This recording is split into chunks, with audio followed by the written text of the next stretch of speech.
ነበረው። ጃፓኖች እጅ ሰጥተዋል። ጦርነቱ አብቅቷል። ስለዚህ ከተራራውም ሆነ ከጫካው አሁኑኑ ወደ ውጪ ውጡ፣ ውረዱ የሚል ነበር። ሆኖዳ ግን ይሄ በራሪ ወረቀት በደረሰውና ባነበበ ሰዓት በጣም የተጠራጠረው እሱንና ጓደኞቹን ለማጥመድ የተዘረጋ አንድ መረብ መስሎ ታየው።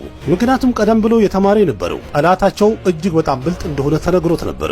የውሸት ዜናዎችን በመበተን አንተን ለማሳሳትና ለማጭበርበርም እንደሚሞክር እወቅ ተብሎ ነበር።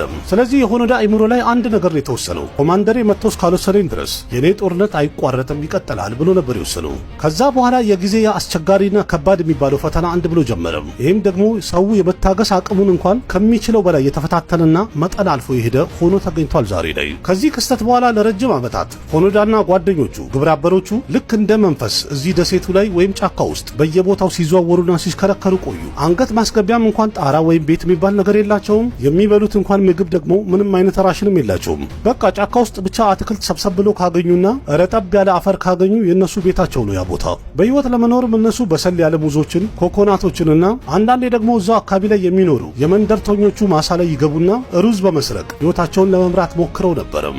ረሃባቸው ደግሞ እጅግ በጣም እየባሰና እየከፋ በሄደ ሰዓት ከጫካ ይወጡና ያገኙትን ላምና ጥጃ በማደን ስጋውን ቋንጣ አድርገው ፀሐይ ላይ በማድረግ ለረጅም ጊዜ ህይወታቸውን ይመሩበት ነበርም። ግን ደግሞ ይሄ ለመኖር ብቻ የተደረገ ነገር አልነበረም። ሆኖዳና ጓደኞቹ አካባቢ ላይ የሚመጡ ፖሊሶችንም ሆነ መንደሩ ላይ የሚኖሩ ነዋሪዎችን ጠላት ናቸው ብሎ በማሰብ በጣም ብዙ ጊዜ ሳያስቡት አጥቅቷቸዋል፣ ጥቃት ፈጽሞባቸዋል። ብቻቸውን የሚታገሉት የነበረው ይህ አስፈሪ ጦርነትም የተከፈለው ዋጋ በጣም ከፍተኛ ነበረ። ጓደኞቹም ደግሞ ቀስ በቀስ ድፍረታቸውን እያጡ እየተሸነፉ ሄዱ። ዋና ምክንያቱ ደግሞ ሆኖዳ ለነሱ ሲኒየራቸው ወይም አለቃቸው ነበረ። ወደዱም ጠሉም የሱን ትዕዛዝ መከተል ደግሞ ግዴታቸው ነበረ። ቀስ በቀስም የሆኖዳ ጓደኞች እሱን ትተውት ለመሄድ ተገደዱ። በፈረንጆቹ በ1949 ማካንሶ የተባለው ጓደኛው እጅ ሰጠ። በ1954 ደግሞ ሽማዳ የተባለው ጓደኛው በፖሊስ ኢንካውንተር ህይወቱ ሊያልፍ ቻለ። በመጨረሻም በ1972 የመጨረሻ ጓደኛ የነበረው ኩዙካ ከሞተ ወይም ካረፈ በኋላ ሂሮ ሆኖዳ እዚህ ደሴት ላይ ማንም አጋር የለውም፣ ብቻውን ቀርቶ ነበር። ሉበንግ የተባለው ደሴት እንደዚሁም ብዙ ነዋሪ የሌለው ጥቂት ነዋሪ የሚገኝበት ደሴት ነው ከመጀመሪያም። እንደዛም ሆኖ ግን እዛ ያሉ ግለሰቦች ወይም ነዋሪዎቹ በደንብ የሚያውቁት የጃፓን ጎሪላ ፋይተሮች ጫካ ውስጥ መደበቃቸውን በደንብ ያውቁ ነበር። ሆኖዳም ደግሞ እነሱን የጠላት ጓደኛ አድርጎ ነበር የሚያስባቸው። ስለዚህ ማታ ጨለማን ተገን አድርጎ በመምጣት ብዙ ጊዜ የሚያጠቃቸው ነበር።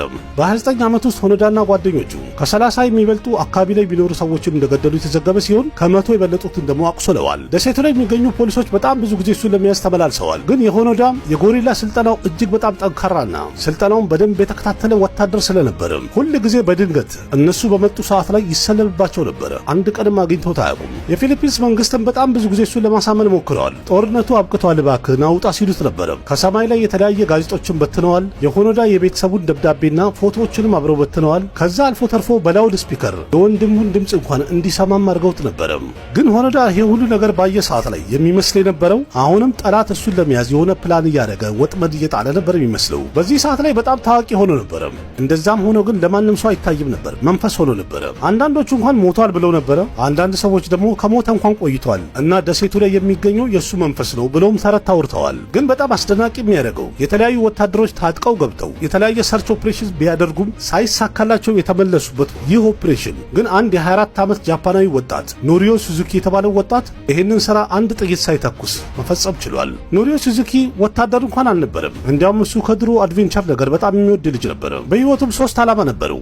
አንደኛው ፓንዳ ማየት፣ ሁለተኛው ደግሞ የቲ የሚባለውን የዝንጀሮ አይነት ማየት፣ ሶስተኛው ደግሞ ሂሮ ኦኖዳን ፈልጎ ማግኘት ነበረ።